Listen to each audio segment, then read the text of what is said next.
dimanapun boleh berada, mari sama-sama kita ucapkan selamat hari Minggu. Ya, biar kompak, Mem akan hitung. 1, 2, 3. Selamat hari Minggu. Iya, kita bersyukur. Ya, Tuhan tetap memberikan sukacita kepada kita. Walaupun kita tidak bertatap muka secara langsung, lewat ibadah online kita hari ini, kita akan memuji nama Tuhan lewat lagu pujian, mendengarkan firman Tuhan, menghafal ayat hafalan. Adik-adik sekolah minggu, firman Tuhan yang terus boleh kita hafalkan, kita ingat, itu menjadi senjata, menjadi kekuatan bagi kita untuk boleh melawan dunia yang jahat ini. Kita akan pakaikan firman Tuhan itu dalam kehidupan kita sehari-hari. Kita akan mendengarkan, ya, menyaksikan tampilan anak-anak sekolah minggu lewat lagu pujian. Tuhan Yesus Allah yang luar biasa, Tuhan Maha Kuasa, Tuhan Maha Tahu adik-adik. Tuhan Yesus itu juru selamat kita.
Bersyukur untuk tampilan lagu pujian yang boleh dibawakan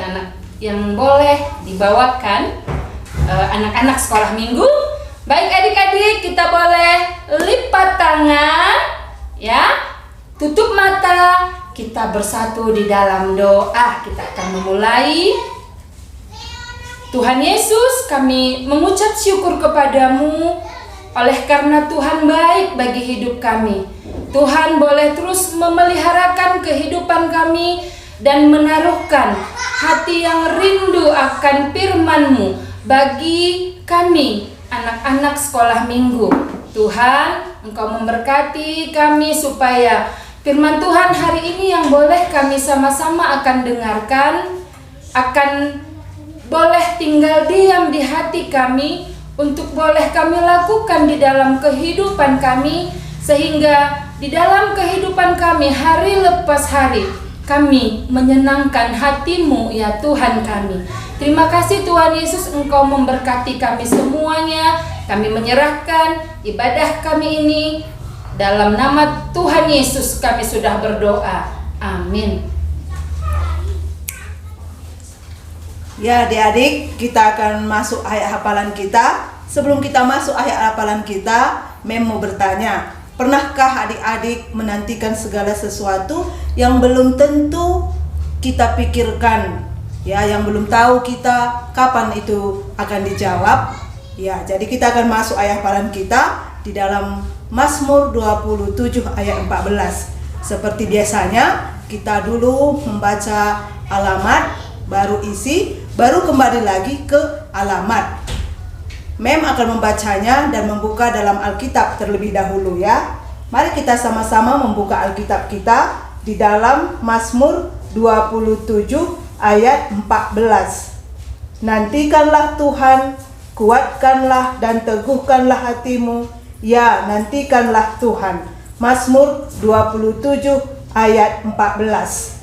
Sekali lagi kita membacanya ya. Mazmur 27 ayat 14. Nantikanlah Tuhan, kuatkanlah dan teguhkanlah hatimu. Ya, nantikanlah Tuhan. Ya, Mem kira kita sudah bisa nanti mengingatnya. Jadi firman Tuhan berkata dalam Mazmur 27 ayat 14 ini berbunyi, nantikanlah Tuhan, kuatkanlah dan teguhkanlah hatimu. Ya, nantikanlah Tuhan. Jadi bagi adik-adik yang sudah pernah menerima Tuhan Yesus dan mengaku dosanya satu persatu kepada Tuhan Yesus dan sudah menjadikan Tuhan Yesus menjadi juru selamatnya, kita bisa menunggu, menantikan pekerjaan Tuhan buat kita pribadi lepas pribadi. Bagaimana caranya? Ya, kita bertanya kepada Tuhan. Ya, berdoa apa yang Tuhan inginkan bagi kita. Di mana posisi kita sebagai anak-anak di tengah-tengah keluarga kita. Apa yang harus kita lakukan di tengah-tengah keluarga kita sebagai anak yang sudah percaya kepada Tuhan Yesus. Jadi bagi adik-adik kami yang belum pernah percaya kepada Tuhan Yesus dan belum menerima Tuhan Yesus sebagai juru selamatnya, masih ada kesempatan bagi kita hari ini. Bagi kita, bagi adik-adik, bagi kamu yang mau percaya kepada Tuhan Yesus, bisa menerima Tuhan Yesus dan mengaku percaya kepada Tuhan Yesus dan menerima Tuhan Yesus sebagai juru selamat secara pribadi. Ya, jadi kita akan menghafal ayat hafalan kita ini, kita akan membuat gerakannya supaya nanti kita bisa mengingat dimanapun kita berada, di rumah, di sekolah, ya, waktu di ruangan keluarga bersama-sama, kita bisa mengingat ayat hafalan kita ini, ya. Memang akan buat gerakannya. Mazmur 27, ya, ayat 14. Nantikanlah Tuhan, kuatkan dan teguhkanlah hatimu. Ya, nantikanlah Tuhan. Mazmur 27 ayat 14. Ya, sekali lagi ya.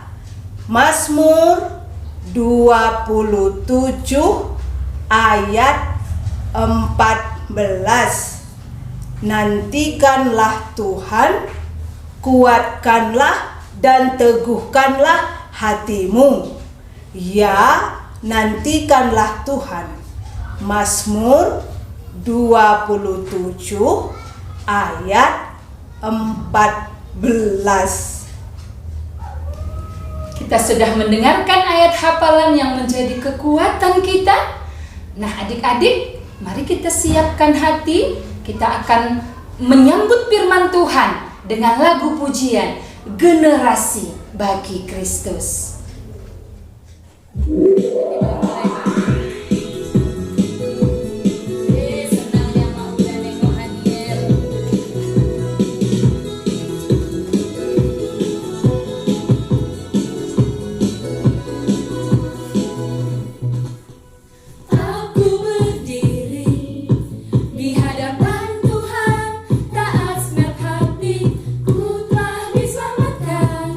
Dan bertumbuh untuk melayanimu.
Halo adik-adik, selamat hari Minggu.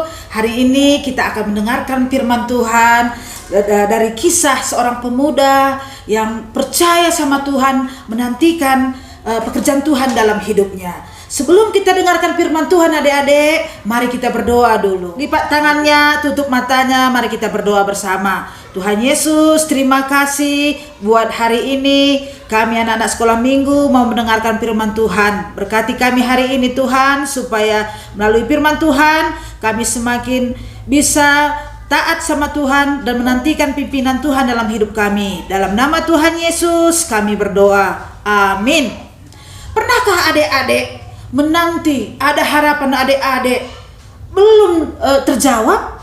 Ada seorang pemuda adik-adik, selama ini dia di dalam rumah bapaknya, dia diusir, dia dibenci oleh saudara-saudaranya, dan dia dijadikan budak.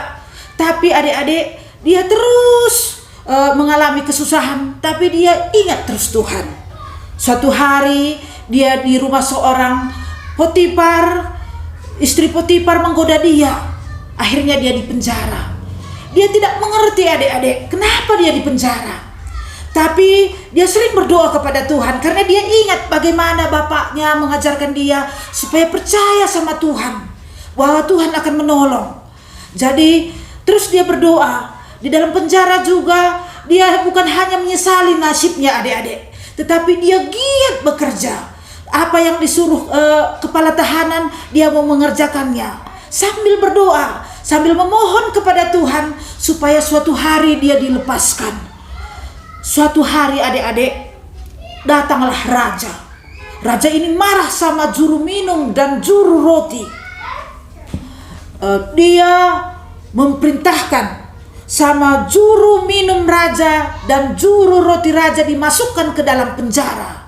Di dalam penjara itu juru minum raja dan juru roti raja sama-sama dalam satu tahanan bersama Yusuf.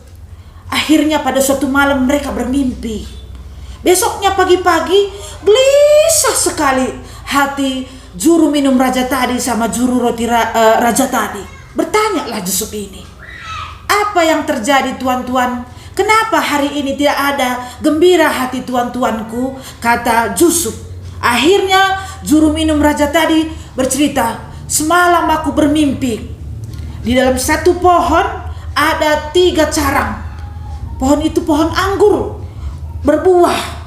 Lalu datanglah aku ambil satu piala berisi minuman raja yang biasa, ku peraslah anggur-anggur tadi yang 3 carang tadi, lalu ku masukkan dalam piala raja tadi. Itulah cangkir minuman raja yang selalu diberikan oleh juru minum raja. Jadi ku bawa pulang, kata juru minum raja tadi. Tapi aku tidak tahu apa artinya. Aku berpikir dari tadi, aku bingung, kata juru minum raja tadi. Apa kata Yusuf tadi? Semua persoalan kita bisa diatasi, Pak, katanya. Ini arti mimpi Bapak tadi. Artinya 3 carang tadi, artinya 3 hari lagi. 3 hari lagi Raja akan meninggikan engkau. Engkau akan dipanggil kembali menjadi juru minumnya lagi. Kamu akan dibebaskan, kata Yusuf tadi. Tapi ingatlah Pak ya, kalau Bapak nanti sudah bebas, lepaskan aku ya, karena aku di penjara ini nggak ada salahku, kata Yusuf tadi. Iya, kata juru minum raja tadi. Juru roti raja mendengar bahwa mimpi juru minum raja itu baik. Jadi bercerita juga dia, aku juga bermimpi semalam. Mimpiku itu aku menjunjung ada 3 bakul. Di dalamnya ada roti berbagai roti raja katanya.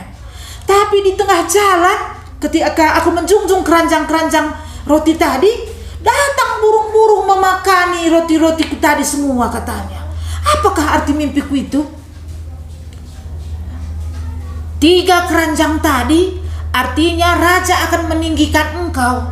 Bahwa 3 keranjang tadi artinya 3 hari lagi kau akan ditinggikan tapi dipenggal kepalamu hidup-hidup, kata Yusuf tadi.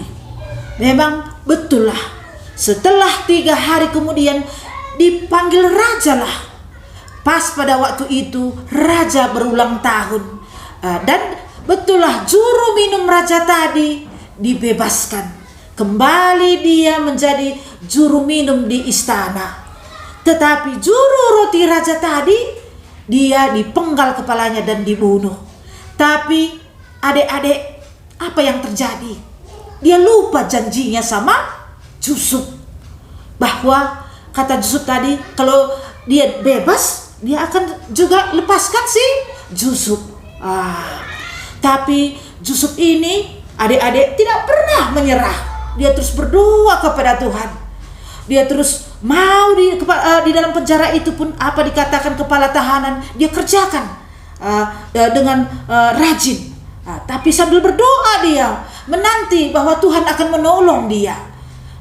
Suatu hari setelah 2 tahun peristiwa juru minum raja dibebaskan, bermimpilah Raja Firaun. Bermimpilah dia suatu hari, berdirilah Raja Firaun itu di tepi sungai Nil. Di tepi sungai Nil itu dia melihat ada lembu yang gemuk 7, ada lembu yang kurus. Tapi datang lembu yang kurus ini, dimakannya lembu yang gemuk itu. Heranlah Raja Firaun itu, bangun dia dari tidurnya tadi. Bermimpi aku, apa artinya ini? Kembali dia tidur. Rupanya bermimpi lagi dia. Di dalam satu taman atau hutan, ada satu batang gandum itu. Batang gandum atau di kampung kita biasa padi itu bercabang 7. Gemuk-gemuk padinya atau gandumnya. Tapi di sebelahnya lagi ada batang gandum yang bercabang 7, kurus-kurus. Isi gandumnya pun tidak ada buahnya, tapi ditelan yang gemuk tadi. Akhirnya bangun kembali Raja Firaun. Akhirnya dia tidak bisa lagi tidur malam itu, adik-adik. Besoknya pagi-pagi dikumpulkannya lah semua orang-orang pintar yang ada di dalam istananya, supaya bisa mengartikan apa arti mimpinya tadi. Adik-adik, Tuhan berencana yang sangat indah kepada Yusuf. Di balik penderitanya, dia menunggu kapan dia dilepaskan di dalam penjara, adik-adik. Tuhan sudah mempunyai rencana yang sangat indah. Karena Tuhan memberikan satu talenta yang luar biasa kepada Yusuf ini, mengartikan sebuah mimpi. Kita pun adik-adik, kalau kita percaya sama Tuhan, apapun masalah kita, apapun permintaan kita, selama ini belum dijawab Tuhan, pasti suatu saat Tuhan akan jawab. Percayanya adik-adik? Mari kita percaya apa kata firman Tuhan. Begitulah Yusuf tadi. Terus dia berdoa kepada Tuhan, kapan Tuhan aku dibebaskan? Rupanya menghadaplah rupanya adik-adik, murka marah Raja Firaun tadi. Gak ada satu pun yang tahu arti mimpi raja tadi. Akhirnya apa kata raja? Semua pegawai-pegawaiku, semua orang-orang pintarku yang tidak mengasih tahu apa arti mimpiku tadi, semua akan dibunuh, kata raja tadi. Udah ketakutanlah semua pegawai-pegawai raja tadi. Akhirnya dengan ketakutan teringatlah siapa? Juru minum raja. Menghadap dia kepada Raja Firaun. Terus apa katanya? Tuanku raja, aku sudah berdosa sekali, sudah bersalah. Apa salahmu? Kata raja tadi dan juga pembesar-pembesar yang hadir di dalam istana. Iya tuanku raja, inilah saatnya aku harus mengakui. Dia berceritalah, dulu tuanku raja, ketika aku dihukum Tuhan di dalam penjara, ada seorang Yahudi yang percaya kepada Tuhannya. Dia yang mengasih tahu bagaimana nasibku. Dia dipenuhi oleh roh Tuhannya, sehingga apa yang dikatakannya dalam mimpiku itu terjadi. Mungkin tuanku raja, panggillah dia bernama Yusuf. Dia pasti tahu apa arti mimpi raja itu. Terkejutlah siapa? Raja tadi. Kalau kayak gitu panggillah Yusuf. Rupanya Yusuf di dalam penjara, adik-adik. Dia banyak merenung. Kapanlah nasibku berubah, pikirnya.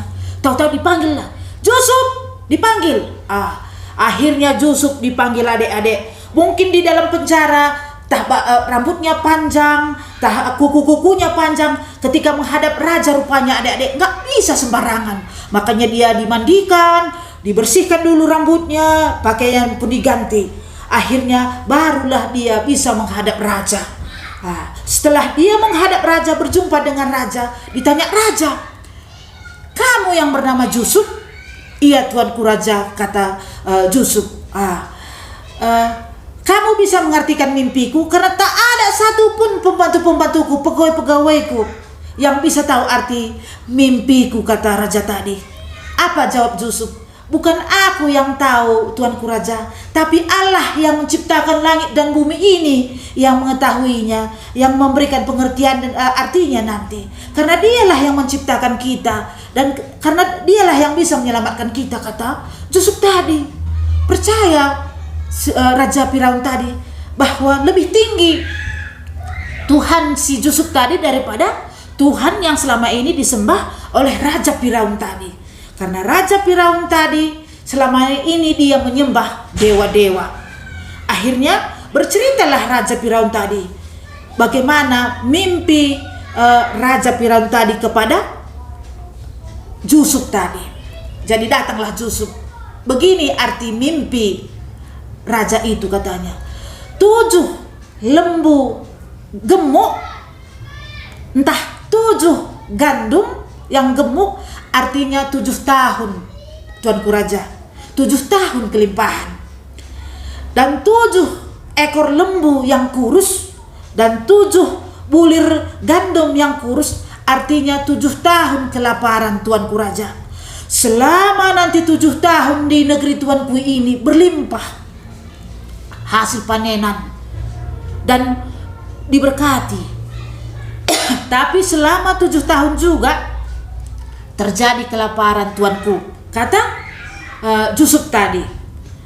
Jadi pilihlah seorang yang pintar di antara pegawai-pegawai tuanku ini untuk mengaturkannya dalam masa-masa berlimpah supaya disimpan, supaya datang nanti masa kelaparan, tuanku raja, semua negeri ini tidak kelaparan. Jadi Yusuf mengasih tahu adik-adik apa arti mimpi raja tadi, bahwa 7 ekor lembu yang gemuk dan 7 ekor lembu yang kurus, artinya bagaimana lembu yang kurus itu memakan lembu yang gemuk itu, dan bagaimana 7 bulir gandum yang gemuk dan 7 bulir gandum yang kurus dimakan bulir gandum yang kurus, artinya adik-adik bahwa ada 7 tahun masa kelimpahan dan ada 7 tahun masa kelaparan. Selama 7 tahun nanti, tuanku raja, negeri Mesir ini akan diberkati Tuhan. Semua tanaman berhasil. Dan selama 7 tahun kemudian terjadi kelaparan yang sangat hebat, kata Yusuf. Percaya Raja Firaun tadi kepada Yusuf. Jadi buatlah tuanku raja lumbung-lumbung atau tempat-tempat penampungan hasil-hasil panenan yang ada di negeri ini, supaya ketika datang nanti masa kelaparan, tuanku raja, negeri ini tidak menderita. Negeri ini ada persediaan makanannya. Jadi datang Raja Firaun ini, adik-adik, dia sangat senang sekali apa yang dikatakan oleh Yusuf tadi. Setelah itu akhirnya ditanya Raja Firaun tadi, "Maukah engkau kujadikan menjadi pekerjaku?" kata Raja Firaun tadi. Akhirnya Yusuf diperkerjakan untuk ikut mengumpulkan hasil panenan selama 7 tahun itu di negeri Mesir. Dia dilepaskan adik-adik dari penjara. Dia dikasih lagi pekerjaan yang sama dengan para menteri-menteri raja tadi. Sesudah itu berkatalah Yusuf sama Raja Firaun, "Tuanku raja, kalau sudah dikumpulkan hasil tanaman, hasil berkat yang ada di negeri Mesir ini, suruhlah ada satu orang yang pintar, yang bisa mengelola kemana nanti dibuat hasil-hasil bumi yang ada di negeri Mesir ini, tuanku. Kata Yusuf kepada Raja Firaun. Jadi berpikirlah Raja Firaun, betul ya, harus ada orang yang ahli, orang yang pintar mengaturkannya itu di dalam kerajaanku ini. Tapi dipikirkan si Raja Firaun, siapapun tak ada yang terpintar kecuali Yusuf. Jadi apa kata Raja Firaun kepada Yusuf? Tidak ada yang menandingi seperti engkau, Yusuf. Cuman engkaulah, karena engkau berserta dengan Allahmu. Makanya kamulah yang mengaturkannya, Yusuf, kata Raja Firaun. Yusuf tadi pun terkejut. Kok saya pikirnya? Mulai sekarang, kata Raja Firaun, dikasih tahunya semua sama prajurit-prajuritnya, komandan-komandannya, dan seluruh yang ada di dalam istananya, kita mengangkat Yusuf ini menjadi menteri kita, yang mengaturkan seluruh persediaan makanan yang ada di Mesir ini.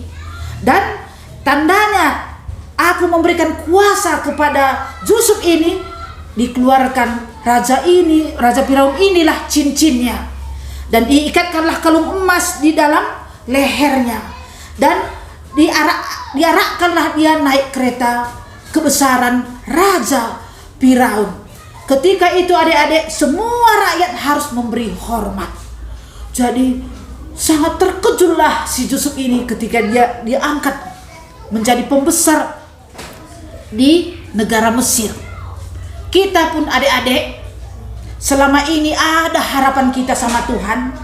Kita sudah berdoa terus, pasti nanti Tuhan berikan. Kita diajarkan adik-adik dalam zaman kita ini supaya terus kita berdoa. Kita berdoa dan taat kita akan firman Tuhan. Apa yang diajarkan orang tua kita, diajarkan pendeta kita, guru sekolah minggu kita. Walaupun belum dijawab Tuhan, tapi apa tugas kita adik-adik? Kita harus taat sekali. Kita harus berani memegang firman Tuhan. Bagi kamu juga adik-adik kami yang belum percaya kepada Tuhan Yesus, kamu harus percaya adik-adik bahwa Tuhan Yesus itu cuma satu-satunya jalan adik-adik. Dia yang bisa menyelamatkan kita dari api neraka itu, dari kehancuran itu. Dia yang bisa memberikan masa depan kita yang baik. Seperti ada yang tertulis adik-adik di dalam firman Tuhan. Biar membacakan ya, dari Yohanes 6 ayat 47. Aku berkata kepadamu, sesungguhnya barang siapa yang percaya, ia mempunyai hidup yang kekal. Sekali lagi adik-adik, Yohanes 6 ayat 47. Aku berkata kepadamu, sesungguhnya barang siapa yang percaya, ia mempunyai hidup yang kekal. Siapa yang percaya? Baik kamu, baik saya, percaya kepada Tuhan Yesus, mempunyai hidup yang kekal. Surga itu bagian kita deh. Tempat yang indah itu. Kata anak mem sering, di surga itu ada pelosotan, kata. Lebih dari pelosotan yang indah adik-adik. Jadi kalau percaya kita diselamatkan Tuhan. Kita ditaruh Tuhan tempat kita di surga. Apalagi di bumi ini adik-adik. Kalau kita sudah percaya dalam namanya, kita terima dia dalam hati kita akan diberi masa depan yang baik adik-adik. Maukah adik-adik percaya sama Tuhan Yesus? Maukah adik-adik menerima Tuhan Yesus? Mari kita berdoa adik-adik. Bagi adik-adik hari ini yang belum menerima Tuhan Yesus, undang untuk berdoa. Tutup matamu, lipat tanganmu, ikuti berdoa. Tuhan Yesus, akulah orang berdosa itu. Hari ini aku mau menerima Engkau sebagai Tuhan dan Juru Selamatku. Adik-adik, kalau ada dosa adik-adik yang pernah adik-adik lakukan, akukan sama Tuhan Yesus. Akukan satu persatu kepada Tuhan Yesus. Karena kata Tuhan Yesus, siapa yang percaya pada Tuhan Yesus akan diselamatkan adik-adik. Berdoa sama Tuhan Yesus. Jikalau engkau sudah berdoa, bilang sama Tuhan Yesus bahwa aku percaya sama Tuhan Yesus. Dan bagi kamu adik-adik yang sudah percaya sama Tuhan Yesus, kalau ada keinginanmu selama ini belum dijawab Tuhan, mari ikuti berdoa supaya adik-adik bisa taat seperti Yusuf tadi, supaya suatu saat Tuhan akan memberikan jawaban pada adik-adik. Tuhan Yesus, aku sudah percaya padamu, berikanlah aku taat menanti jawaban Tuhan tepat pada waktunya. Terima kasih Tuhan Yesus. Mari adik-adik, sekali lagi kita berdoa bersama-sama, ikuti memnya berdoa. Terima kasih Tuhan Yesus untuk anak-anak ini bisa kami layani melalui sekolah minggu.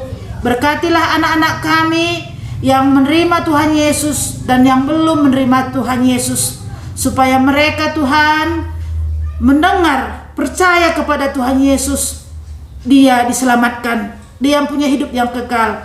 Bagi anak-anak kami yang sudah menerima Tuhan Yesus selama ini, buatlah Tuhan apapun segala pemikiran mereka, rencana mereka yang belum dijawab Tuhan, supaya mereka menanti dengan sabar Tuhan.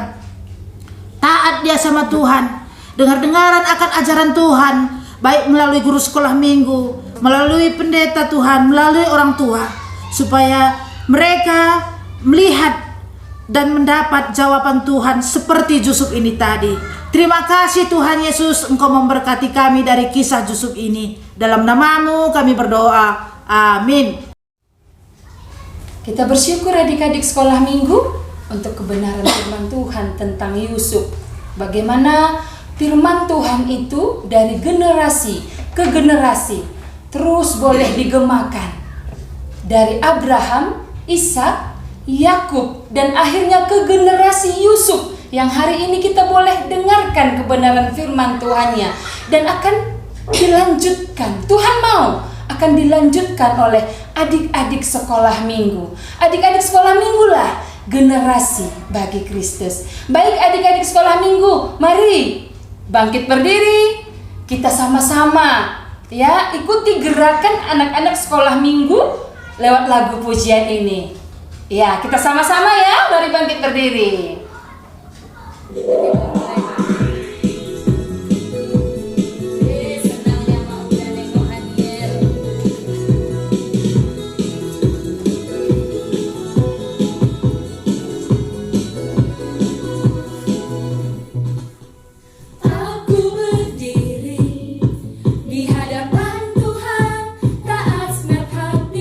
Ku telah diselamatkan dan bertumbuh untuk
hidupku.